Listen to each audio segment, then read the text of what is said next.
दवाइयाँ खाता है तो सोता रहता है, दवाइयों का असर ख़त्म होता है तो फिर वही हालत हो जाती। आखिर ऐसा कब तक चलता रहेगा? आप रिदा उसकी फैमिली से दो टोक बात करें कि अगर रिदा को भेजना है तो ठीक है, वरना कश्ती तो किनारे लगनी है ना। इसकी हालत देख रहे हो अभी। रिदा से जुदाई का तस्वर इसे मार डालेगा। इस बात को मजीद लटकाने से इसकी तबीयत और ज़्यादा ख़राब हो जाएगी। मेरी समझ में कुछ नहीं आ रहा। मैं सोच रहा हूँ कि रिदा के घर वालों से खुद बात करें।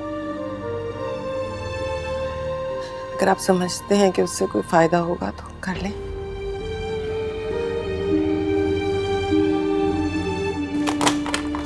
तुम इधर आओ, मुझे तुमसे जरूरी बात करनी है। इधर बैठो। मुझे ये बताओ कि आजकल शमीला तुमसे मोहब्बत की पींगे क्यों बढ़ा रही है? नहीं मामा, वो मैं तुमसे जो पूछ रही हूँ ना, मुझे वो बताओ। शमीला भाभी को अपनी गलतियों का एहसास हो गया है और उन्होंने मुझसे माफ़ी मांगी है और उन्होंने कहा है कि वो मुझसे वैसी ही मोहब्बत करेंगे जैसे फार्म भाई करते थे। उसने कहा और तुमने मान लिया? क्या मतलब? बदनीयत इंसान की ना फितरत बदलती है और ना ही नीयत। ठोकरों से ही इंसान सीखता है। मुमकिन है कि फार्म भाई के जाने से उनकी ज़िंदगी में बदलाव आया? नामुमकिन। क्यों? शैतान बदला है ना, शैतान सिर्फ लोग। रिदा तुम मासूम हो बेटा, उसकी बातों में मत आना, उससे दूर रहो। और सुनो, वो तुमसे जो भी बात कहे तुमने मुझे जरूर बताना है। अच्छा, तुमने अपने और ज़िशान के बारे में तो नहीं कुछ बताया उसे? उसने कुछ पूछा तो नहीं? जी, वो खुला के बारे में बात कर रही थी मुझसे। देखा रिदा, अगर वो तुम्हारे साथ मुखलिस होती तो तुम्हारा घर तोड़ने की बात कभी ना करती। मेरी बच्ची, अब तो समझ जाओ, वो नहीं है मुखलिस तुम्हारे साथ, उससे दूर रहो। फिर कोई नुकसान पहुंचाएगी तुम्हें। मत करो ऐसा।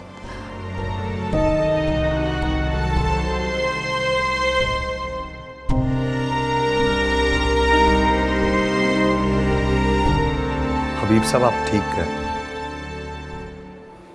मैं भी चाहता हूं कि मेरी बहन का घर दोबारा बस जाए,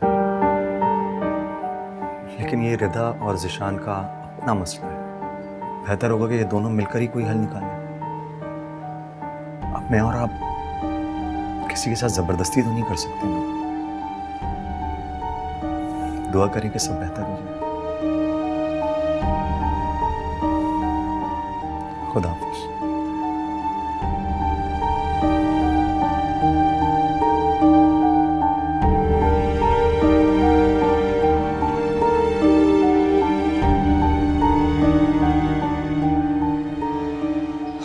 अम्मी की डेथ ने तो मुझे हिला कर रख दी। तो यकीन नहीं आ रहा कि अम्मी हमें छोड़कर चली गई। बस अब क्या किया जा सकता है। नहीं नहीं, थैंक यू। बस आप उनकी मग़फ़िरत के लिए दुआ करें। थैंक यू, बहुत शुक्रिया। किसका फोन था? मेरे बॉस का। कुछ सोचा आपने? किस बारे में? सलमान ने आपसे पहले भी जिक्र किया था। देखिए, अम्मी तो अब रही नहीं और शमीला को आप जानते हैं। उस दिन क्या कह रही थी कि ये घर मेरी माँ का। तो क्या कहेगी शमीला? कुछ कहे, कुछ करे या ना करे, लेकिन बस हमें इस घर को फरोख्त कर देना चाहिए। बेच दें ये घर? तो फिर कहाँ रहेंगे? इस घर को बेचकर हम मुल्क से बाहर चले जाते हैं। कम से कम वहाँ जिंदगी तो आसान होगी। मिल के काम करेंगे, सुकून से रहेंगे। यहाँ क्या है, आप जो कमाते हैं पूरा तो होता नहीं। महीने के आखिर में वही तनख्वाह ख़त्म हो जाती है और फिर हम मुसीबत में आ जाते हैं। और फिर शमीला, आप अच्छे तरीके से जानते हो उसकी आदत को, वो हमें कभी सुकून से नहीं रहने देगी। ठीक है, सोचता हूँ। बस आप किसी से बात करें और इस घर को बेच दें।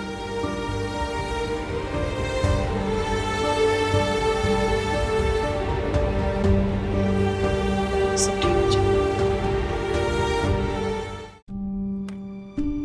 कोई रिस्पॉन्स रिस्पॉन्स आया? नहीं। तो आसिम फोन करो ना यार उन्हें।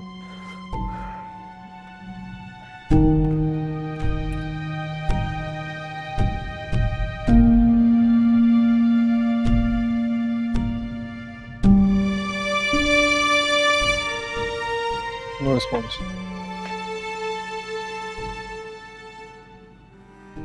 आसिम तुम एक काम क्यों नहीं करते? तुम जर्मनी खुद क्यों नहीं चले जाते यार? उससे क्या होगा तुम्हें? उन्होंने कॉन्ट्रैक्ट में क्लॉज डलवाया था कि किसी भी सूरत में किसी भी वजह से कंसाइनमेंट डिले होता है तो वो मजाज है कि वो उसको रुकवा सके। हमें ये लॉस बेयर करना पड़ेगा और कोई ऑप्शन नहीं। यार इतना बड़ा लॉस नहीं बेयर कर सकते, करोड़ों की बात है। तो क्या करें? फार्म भाई के होते हुए कभी ऐसा नहीं हुआ। क्या हुआ? परेशान लग रहे हैं आप दोनों कुछ। जर्मनी कंसाइनमेंट भिजवाया है, कार्गो ने डिले कर दिया, लॉस हुआ है उसकी वजह से। पता नहीं और कितने नुकसान होने हैं। पहले जान का, फिर माल का और फिर रिदा भी घर में बेवाओं की तरह बैठी हुई है। कोई तो अजाब ढलेगा ना। कहना क्या चाह रही हो तुम? कुछ भी नहीं, कुछ नहीं कहना चाहती मैं।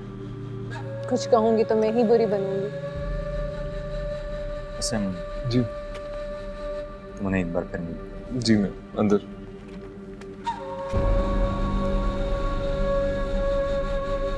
क्या बात? हातिम, मैं जानती हूँ हातिम कि ये वक्त इस बात का नहीं है, लेकिन अब प्लीज़ आप रिदा का भी कोई फैसला कर लीजिए। ऐसे अच्छा नहीं लगता। वो कब से इस घर में बैठी हुई है और सारा दिन फ़ोन पे मैसेजेस कॉल्स पे लगे रहना, ये कोई अच्छी बात है? क्या मतलब फोन मैसेजेस? किससे बात कर रही हो? ज़िशान से तो लड़ाई है। अब किससे बात करती है आप बेहतर समझ सकते हैं।